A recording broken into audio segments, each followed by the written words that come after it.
मित्रों, कुछ लोग अपने जीवन में बहुत ही ज्यादा बोलते हैं। कहीं पर भी वह किसी से भी बात करने लग जाते हैं। तो आज के इस वीडियो में हम आपको बताएंगे एक कहानी के माध्यम से कि ज्यादा बोलना कहां तक सही है और कहां तक गलत। आप सभी से हाथ जोड़कर निवेदन है कि आप सभी लोग हमारे चैनल पर नए हैं तो चैनल को प्लीज सब्सक्राइब कर लीजिए, ऐसे ही आध्यात्मिक जानकारी वाले वीडियो देखने के लिए। एक दिन नारद मुनि एक प्रश्न को लेकर बहुत ही ज्यादा विचलित हो जाते हैं। नारद जी जब आकाश लोक से होते हुए जा रहे थे, तब इंद्रलोक की एक अप्सरा उन्हें आकाश लोक में मिल जाती है और वह थोड़ी थोड़ी देर पर कुछ न कुछ बोले जा रही थी। नारद जी इस बात को लेकर परेशान हो गए कि आखिर यह अप्सरा इतना क्यों बोले जा रही है, इसका मुंह क्यों नहीं दर्द हो रहा, आखिर इसका कारण क्या है। इस बात का पता लगाने के लिए नारद जी नारायण नारायण करते हुए श्री कृष्ण की नगरी द्वारिका पहुंचे। वहां भगवान श्री कृष्ण अपने सोने की गद्दी पर विराजमान थे। नारद जी भगवान श्री कृष्ण के पास पहुंचते ही बोल पड़े, हे भगवान, हे साक्षात नारायण के अवतार, मुझे एक शंका हुई है। मैं आपके पास एक प्रश्न का उत्तर जानने के लिए आया हूं। कृपया आप मेरी इस शंका का निवारण करें। तब भगवान श्री कृष्ण मुस्कुराते हुए देवर्षि नारद से बोले, हे नारायण, भक्त नारद, आपको वह कौन सी समस्या आन पड़ी है। तब देवर्षि नारद जी बोले, प्रभु, जब मैं रास्ते में आ रहा था तो मुझे इंद्रलोक की एक सुंदर अप्सरा मिली जो थोड़ी थोड़ी देर पर कुछ ना कुछ बोले जा रही थी। मैं उसका इतना बोलना देखकर परेशान हो गया। मैं मन ही मन सोच रहा था, क्या इस अप्सरा का मुंह भी दर्द नहीं होता। तो भगवान, मैं आपके समक्ष एक प्रश्न लेकर आया हूं। वह लोग जो ज्यादा बोलते हैं उनका क्या होता है, आगे चलकर उनके जिंदगी में क्या परिणाम मिलते हैं। तब भगवान श्री कृष्ण मुस्कुराते हुए बोले, हे देवर्षि नारद, आपने सच में जगत के कल्याण हेतु और युवा पीढ़ी के लिए एक बहुत ही महत्वपूर्ण प्रश्न किया है। मैं आपको इस प्रश्न का उत्तर एक कहानी के माध्यम से दूंगा, तो कृपया इस कहानी को आप पूरा सुनना। तभी देवर्षि नारद जी बोले, ठीक है भगवान, मैं इस कहानी को पूरा सुनूंगा। तभी भगवान श्री कृष्ण बोलना शुरू करते हैं, जो इस कहानी को पूरा सुनेगा वह अपने मार्ग में कभी भी विचलित नहीं होगा और अपने जीवन में उन्नति करेगा। चलिए विलंब ना करते हुए मैं आपको वह कहानी सुनाता हूँ। एक समय की बात है, किसी गांव में सुरेश नाम का एक व्यक्ति रहता था।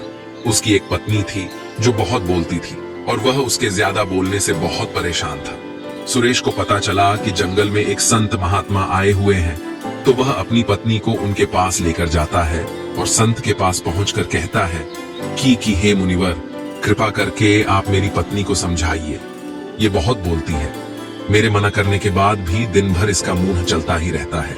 मैं इसे कितना समझाता हूँ कि कम बलाकर चुप रहना सीख, लेकिन नहीं, और हर बार इसकी वजह से ही घर में लड़ाई होती है। संत महात्मा मुस्कुराए और बोले, ठीक है, मैं तुम्हें एक कहानी सुनाता हूँ और उसे कहानी के माध्यम से तुमको समझाता हूं कि इसके ज्यादा बोलने का राज क्या है और इसे ज्यादा बोलना चाहिए कि नहीं। एक आश्रम में एक साधु का एक शिष्य था जो बहुत बोलता था। वह हर समय इधर उधर की बातें करता था और कभी शांत नहीं रहता था। जब वह भिक्षा लेने के लिए जाता तो हर घर से एक नई कहानी लेकर आता और आश्रम के दूसरे शिष्यों को सुनाता था। साथ ही वह एक शिष्य की दूसरे शिष्य से बुराई करता रहता था, चुगली करता और दूसरों के सामने अच्छा बनने का प्रयास करता रहता था और अपने मुंह से ही खुद की तारीफ करता रहता था। और हम हमेशा खुद को संत गुरु के सामने सबसे बुद्धिमान और उत्तम साबित करने का प्रयास करता रहता था। वह खुद को सभी शिष्यों से अलग और श्रेष्ठ मानता था। उसका कहना था कि मैं एक अमीर घर का बालक, अगर मैं चाहता तो एक आरामदायक और सुविधाओं से भरा जीवन भी जी सकता हूँ, लेकिन मैं वह सब छोड़कर यहाँ आ गया क्योंकि मुझे खोज करना है, खुद को जानना है, जीवन के बारे में जानना है। एक दिन गुरु ने आश्रम के सभी शिष्यों को अपने पास बुलाकर कहा, आप सभी को अगले 1 महीने के लिए कोई ना कोई संकल्प लेना होगा। इससे आपकी संकल्प शक्ति मजबूत होगी और आपके मन में आत्मशक्ति का संचार होगा।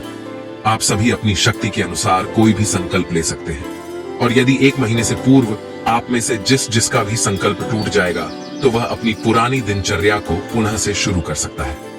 आश्रम के गुरु की बात सुनकर सभी शिष्यों ने अपनी शक्ति के अनुसार संकल्प लिए और गुरु को अपने अपने संकल्प के बारे में बताकर वहां से चले गए। लेकिन वह शिष्य जो खुद को सबसे अलग दिखाना चाहता था, वह सीधे गुरु की कुटिया में पहुंच गया और बोला, मैं कोई छोटा मोटा संकल्प नहीं लेना चाहता, बल्कि खुद के जैसे एक महान संकल्प लेना चाहता हूं। हे गुरुदेव, कृपया आप ही बताएं मुझे क्या संकल्प लेना चाहिए। उस शिष्य की यह बात सुनकर गुरु मुस्कुराए और बोले, क्या तुम मेरे द्वारा दिए गए संकल्प को पूरा कर पाओगे? क्या तुम्हारे लिए उसे पूरा करना संभव होगा? संत गुरु बोले, शायद नहीं, वह तुम्हारे लिए संभव नहीं। तुम पूरा नहीं कर पाओगे, इसीलिए तुम खुद ही कोई दूसरा संकल्प ढूंढो। भगवान श्री कृष्ण आगे कहते हैं, हे देवर्षि नारद, शिष्य ने कहा, नहीं गुरुदेव, आप जो भी संकल्प मुझे देंगे मैं जरूर उसे पूरा करूंगा। तब गुरु ने कहा, ठीक है, तो तुम्हें सिर्फ एक ही संकल्प लेना है। तुम अगले 1 महीने तक चुप रहो, मुंह से एक शब्द भी नहीं निकालो। यही है और यही है तुम्हारा संकल्प। शिष्य ने कहा, गुरुदेव, ये भी कोई संकल्प है? ये तो बहुत ही आसान है। आप कोई दूसरा संकल्प दीजिए जो मेरी योग्यता के बराबर हो। गुरु ने कहा, पहले तो तुम इस संकल्प को तो पूरा करके दिखाओ। शिष्य ने गुरु की बात मान ली और वह उसी समय चुप हो गया और पलटकर कुटिया से बाहर चला गया। भगवान श्री कृष्ण कहते हैं, हे देवर्षि नारद, उसे चुप रहना बहुत आसान लग रहा था। उसने एक दिन तो जैसे तैसे चुप रहकर काट लिया, लेकिन दूसरे दिन से उसके मन में ना बोलने का बोझ बढ़ने लगा और तीसरे दिन उसे अपने मन में भारीपन महसूस होने लगा और चौथे दिन उसके अंदर एक अजीब सी बेचैनी होने लगी, क्योंकि वह अपने आसपास आश्रम के सभी शिष्यों को एक दूसरे से बातें कर रहे थे। तब उसे शिष्य को भी उनसे बात करने का मन हुआ। वह भी अपना पक्ष उनके सामने रखना चाहता था और उनकी बोलती बंद कर देना चाहता था, लेकिन उसका संकल्प उसके सामने आ रहा था। इसीलिए वह पूरे दिन सिर्फ देखता और आंखें बनाता। इसी तरीके से कुछ दिन और बीते और वह शिष्य बीमार पड़ गया। उस शिष्य का सिर फटा जा रहा, उसका खाने पीने तक का मन नहीं था, वह सिर्फ बोलना चाहता था। उसी दिन वह गुरु के पास गया और उनके सामने बैठकर लिखकर उन्हें बताया, गुरुदेव, मैं बोलना चाहता हूं, बिना बोले। मुझे सांस नहीं आ रही है, मेरा दम घुटता जा रहा है, मैं अंदर ही अंदर पागल हुआ जा रहा हूं। मैं क्या करूं? संकल्प तोड़ दूं क्या? यह पढ़कर गुरु मुस्कुराए और अपने उस शिष्य से बोले, मैं संकल्प तोड़ने के लिए नहीं होते, लेकिन जो अपने संकल्प को पूरा कर लेता है वह अपनी आंतरिक शक्ति को बढ़ाता है, और जो अपनी आंतरिक शक्ति को बढ़ा लेता है वह समाज और जगत की राह पर आगे बढ़ जाता है। गुरु आगे कहता है, संकल्प का लेना भी तुम्हारे हाथ में था और इसे तोड़ना भी तुम्हारे हाथ में है। तुम्हारे बहुत से भाई अपने संकल्प को तोड़कर अपनी पुरानी दिनचर्या पर वापस आ चुके हैं। अगर तुमसे नहीं हो पा रहा तो तुम भी संकल्प तोड़कर अपनी पुरानी दिनचर्या पर वापस आ सकते हो। लेकिन याद रहे, अगर आज तुम इस छोटे से संकल्प को नहीं संभाल पा रहे तो तुम अपनी बाकी की पूरी जिंदगी को कैसे संभाल सकोगे? बाकी फैसला पूरी तरह से तुम्हारे हाथों में है। श्री कृष्ण आगे कहते हैं, हे देवर्षि नारद गुरु, कि यह बात उस शिष्य के दिल में एक घाव बन गई। वह बिना कुछ बोले अपने गुरु की कुटिया से वापस चला गया और खुद को अपनी कुटिया में बंद कर वह केवल अपने जरूरी कामों के लिए ही कुटिया से बाहर निकलने लगा। बाकी सारे समय कुटिया के अंदर ही बैठा रहा। 15 दिन बीत चुके थे और आश्रम के लगभग सभी शिष्यों का संकल्प अब तक टूट चुका था, लेकिन उस शिष्य का संकल्प अभी भी जारी था। संकल्प लेने के बाद से अब तक उसने एक शब्द भी नहीं बोला। सारा आश्रम हैरान था कि इतना बोलने वाला इंसान चुप कैसे हो। 15 दिन बीतने के बाद वह दोबारा अपने गुरुदेव के पास गया और लिखकर बताया, हे गुरुदेव, मैं बाहर से तो चुप हूँ, लेकिन मेरे भीतर बहुत सी मेरी आवाजें हैं जो बहुत सी चीख पुकार और शिकायतें कर रही हैं। मैं अंदर ही अंदर बात करता रहता हूँ। मेरा मन तरह तरह के प्रश्न पूछता है। मैं अंदर ही अंदर बहुत व्याकुल रहता हूँ। मैं बाहर से जितना शांत दिखता हूँ, भीतर से उतने ही शोर शराबे से भरा हुआ हूँ क्या? इस तरह से मेरा संकल्प अभी भी है। तब वह गुरु मुस्कुराते हुए अपने उसे शिष्य से कहते हैं, हाँ, तुम्हारा संकल्प अभी भी जारी है, लेकिन जब तक लोगों की यह आवाजें तुम्हारे कानों में पड़ती रहेगी तब तब तुम्हारा मन बोलता रहेगा, क्योंकि इसे तो आदत है। तुम भले ही बाहर से चुप रहो, लेकिन तुम अंदर ही अंदर बोलते रहोगे। तुम्हें इन बातों से, इन आवाजों से दूर जाना चाहिए। भगवान श्री कृष्ण कहते हैं, हे देवर्षि नारद, शिष्य गुरु को प्रणाम करके वहां से चला जाता है और सुबह होते ही वह जल्दी से उठकर अपनी कुटिया जंगल की तरफ चला जाता है। कई दिन बीत जाते संकल्प का समय भी पूरा हो जाता है, लेकिन शिष्य लौटकर आश्रम नहीं आया। आश्रम में सभी को डर था कि कहीं जंगली जानवरों ने उसे खा तो नहीं लिया हो। इस बीच उसे ढूंढने की बहुत कोशिश की गई, लेकिन वह कहीं नहीं मिला। वह संत गुरु और उसके सभी शिष्यों ने मान लिया था कि जंगली जानवरों ने उसे अपना शिकार बना लिया है, लेकिन गुरु को ऐसा नहीं लगता था। एक दिन आश्रम का एक अन्य शिष्य गुरु के पास आया और बोला, गुरुदेव, हमारे उस अधिक बोलने वाले भाई के साथ क्या हुआ होगा? क्या जानवरों ने उसे मार दिया होगा? तब श्री कृष्ण कहते हैं, हे देवर्षि नारद। तब गुरु ने कहा, हो सकता है कि जानवरों ने उसे अपना शिकार बना लिया हो, लेकिन उसके ना लौटने की एक दूसरी वजह भी हो सकती है। शायद उसे वह मिल गया है जिसके लिए वह गया था। फिर शिष्य ने पूछा, गुरुदेव, क्या ज्यादा बोलना इतना हानिकारक होता है? गुरु कहा, इंसान के जीवन के बहुत सारे दुखों में से एक दुख यह भी है कि वह कभी चुप नहीं रह सकता, हमेशा कुछ ना कुछ बोलता ही रहता है। सिर्फ हमारे बोलने के कारण हमारे आधे से ज्यादा दुख पैदा होते हैं। हम में से कोई भी चुप नहीं रहना चाहता, हम बस सामने वाले को कुछ न कुछ सुनाना चाहते हैं। जो भी हमारे मन में है सब निकाल कर उसके मन में बैठा देना चाहते हैं, उसे समझा देना चाहते हैं कि देख, तू गलत है और मैं सही। इस तरीके से सुनने और सुनाने का यह काम जिंदगी भर चलता रहता है। श्री कृष्ण कहते हैं, हे देवर्षि नारद, लेकिन इस नासमझी में हम अपना समय, अपना जीवन, अपनी समझ और सबसे महत्वपूर्ण अवयव कीमती पल जो जिए जा सकते हैं, जिनको अनुभव किया जा सकता है, जिनमें आनंद को प्राप्त किया जा सकता है, यह सब खो देते हैं। लेकिन इसके बदले हमें मिलता क्या है? कुछ नहीं, सब व्यर्थ और बर्बाद हो जाता है। शिष्य ने पूछा, तो फिर इसका समाधान क्या है? श्री कृष्ण कहते हैं, हे देवर्षि नारद, गुरु ने कहा, पूरी जागरूकता के साथ अपने विचारों को देखना, यही एकमात्र तरीका है। सारी मानसिक समस्याओं को वर्तमान में रहकर चिंतन करना, पूरी जागरूकता के साथ अपना काम करना जिंदगी में चमत्कारिक बदलाव ला देता है। उसके बाद वह शिष्य गुरु से अपने प्रश्नों का उत्तर पाकर उनको प्रणाम करके वहां से चला गया। उस शिष्य को आश्रम छोड़कर गए। 1.5 महीने का समय बीत चुका था, लेकिन उसकी कोई खबर नहीं आई तक। तो सभी गुरु भाइयों ने भी उसके वापस लौटने की उम्मीद छोड़ दी थी। लेकिन एक दिन वह आश्रम लौट आता है, लेकिन अब वह नहीं था जो यहां से गया था। वह कुछ और ही बनकर वापस आया था। उसके अंदर एक गजब का बदलाव महसूस हो चुका था। उसके चेहरे पर एक गजब का ठहराव और आंखों में बनी शांति थी। आश्रम में आते ही सभी गुरु भाइयों ने उसे चारों तरफ से घेर लिया और बातें करने लग गए। वह भी अपने गुरु भाइयों से बातें करने लगा। उससे बात करने वाले सभी ने यह अनुभव किया कि अब वह पहले जैसा उतावला और बतूनी नहीं रह गया था।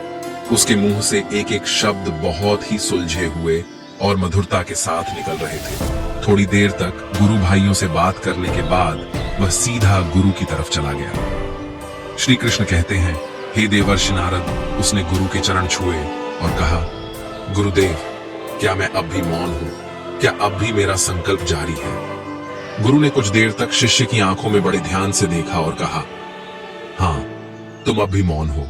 तुम्हारे मुंह से एक भी शब्द निकल नहीं रहा और तुम्हारा संकल्प अभी भी जारी है। शिष्य ने कहा, गुरुदेव, जब मैं आश्रम से गया तो मैं मुंह से तो चुप था, लेकिन मेरे अंदर बहुत सी आवाजें थी, मन में बहुत से प्रश्न थे और वह बंद नहीं हो रहे थे। तो मैं जंगल में चला गया इस उम्मीद से कि वहां मुझे शांति मिलेगी और मेरे मन की बकबक कम हो जाएगी। लेकिन मैं जितना एकांत में जाता गया, मेरे अंदर की आवाज उतनी ही तेज होती गई। मेरे भीतर की पुरानी से पुरानी आवाजें मुझे सुनाई देने लगी। तब जाकर मैंने महसूस किया कि मैं कितना गलत कर रहा था। जब मैं अपने परिवार वालों, दोस्तों को और गुरु भाइयों को बुरा भला कहता था, तो उस समय मुझे लगता था कि मैं सही कह रहा हूं। जब मैं गुरु भाइयों की एक दूसरे से चुगली करता था और उनका मजाक बनाता था, तब भी मुझे यही लगता था कि मैं उनसे बेहतर हूं और मैं सही कर रहा हूं। लेकिन उस दिन मैंने पहली बार महसूस किया कि मैं कितना गलत बोलता था। काफी दिनों तक यह आवाजें, यह शिकायतें मेरे अंदर चलती रहीं। लेकिन धीरे धीरे करके एक दिन यह सारी आवाजें मेरे अंदर से समाप्त हो गई। अब मैं भीतर से भी मौन हो गया उस घने जंगल में बाहर से कोई बोलने वाला नहीं था, नहीं, और भीतर कोई आवाज बची ही नहीं थी। और मैं उस दिन पहली बार मौन का सही अर्थ समझा। मेरे चारों तरफ बहुत शांति थी। हालांकि अभी भी कुछ आवाजें आ रही थी जो पहले भी आती थी, लेकिन मैं उन्हें सुन नहीं पा रहा हूं। लेकिन मुझे उस जंगल में वे सभी आवाजें मुझे स्पष्ट रूप से सुनाई दे रही थी। हवा के चलने की आवाज, चिड़ियों के चहक की आवाज और पानी के बहने की आवाज। ये सभी आवाजें मैंने पहली बार पूरे अंतर्मन से सुनी। अपने चारों तरफ इतनी शांति मैंने पहले कभी महसूस नहीं की थी। तो इस शांति को भंग करने के लिए मैंने पहली बार अपने मुंह से कोई शब्द निकाला। मैं चिल्लाया, हे ईश्वर, ये कैसी शांति है? सभी कुछ इतना शांत क्यों है? ऐसा क्या हो गया?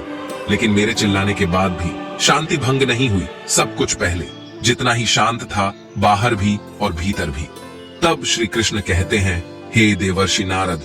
वह शिष्य कहता है, हे गुरुदेव, मैंने अपने भाइयों से बात की, मैंने आपसे बात की, मैं बोल रहा हूँ, मैं चल रहा हूँ, मैं सब कुछ देख रहा हूँ, लेकिन मैं अपने भीतर एकदम एकांत में हूँ, मौन में हूँ, भीड़ में होता हूँ। तब भी भीतर से अकेला एकांत में होता हूँ। जब मैं खुद में भी शोर करना चाहता हूँ, तब भी एकांत में ही होता हूँ। अब सब दिखाई पड़ने लगा है, सब सुनाई पड़ने लगा है। अब सुरेश की पत्नी को भी बात समझ में आ गई और वह भी अब केवल काम की चीजें ही बोलती थी। श्री कृष्ण कहते हैं, हे देवर्षि नारद, जब तक हम बाहर की तरफ बोलते रहेंगे, भीतर अशांति ही रहेगी। लेकिन जिस दिन हम भीतर की तरफ मुड़ जाएंगे, तब हमारे मुंह से कुछ भी निकलेगा, हम शांत ही रहेंगे। दुनिया में जितनी भी बुराइयां हैं, ज्यादातर हमारे बोलने से ही उत्पन्न होती है, क्योंकि हम चुप रहना नहीं चाहते। हम जितनी जरूरत है उससे कहीं ज्यादा बोलते हैं। हम सामने वाले को सुनना नहीं चाहते, बल्कि उसकी बोलती बंद कर देना चाहते हैं। उसे समझा देना चाहते हैं कि मैं कौन हूं, मैं क्या कर सकता हूं, और यही हमारी जिंदगी का मकसद बनकर रह जाता है। हमारी सारी ऊर्जा व्यर्थ के बोलने में बर्बाद होती रहती है। ऐसे ही समाज में लोगों का जीवन दुखों से भर जाता है, जो हमेशा एक दूसरे को सुनाने में लगे रहते हैं। कभी एक दूसरे को सुनना नहीं चाहते, समझना नहीं चाहते, और चुप रहना तो उन्होंने कभी सीखा ही नहीं, क्योंकि चुप रहना उन्हें छोटा महसूस करवाता है। दुनिया की सभी लड़ाइयों का कारण हमारा बोलना ही है। इसलिए हमें सिर्फ उतना ही बोलना चाहिए जितना जरूरी हो, क्योंकि व्यर्थ का बोलना ऊर्जा को नष्ट करना है, और यह बोलना ही हमें कभी अपने भीतर की ओर लौटने नहीं देता, क्योंकि यह हमें बाहर की ओर खींच कर रखता है। इस संसार के अलावा अगर अपने भीतर के संसार की ओर मोड़ना है, तो इस मुंह को बंद ही रखना चाहिए। इसीलिए जितने भी बुद्ध हुए, आत्मज्ञानी हुए, वह सभी एकांत की ओर भागे, ताकि उन्हें ज्यादा ना बोलना पड़े, ज्यादा सुनना ना पड़े। वह एकांत में रहे और शांत रहे, इसीलिए आसानी से भीतर की यात्रा कर पाए। लेकिन अगर कोई चाहे तो इस संसार में रहकर भी एकांत में रह सकता है, शांत रह सकता है, लेकिन इसके लिए उन्हें अपनी ऊर्जा बचानी होगी, जिसे वह अब तक अपने व्यर्थ के शब्दों में बर्बाद कर रहे थे। श्री कृष्ण कहते हैं, हे देवासी नारद, अब आपको समझ में आ गया होगा कि ज्यादा बोलना कितना घातक है। तब देवर्षि नारद बोले, हे भगवान, मुझे अब सारी बातें समझ में आ गई है और मेरे प्रश्न का उत्तर भी मुझे मिल चुका है।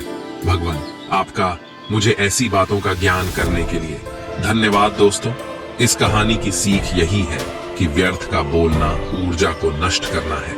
ज्यादा और व्यर्थ बोलना ही हमें अपने भीतर की ओर लौटने नहीं देता, क्योंकि यह हमें बाहर की ओर झुकाए रखता है। और जिन्हें भीतर की यात्रा करनी है, उन्हें अपने मुंह को बंद ही रखना चाहिए।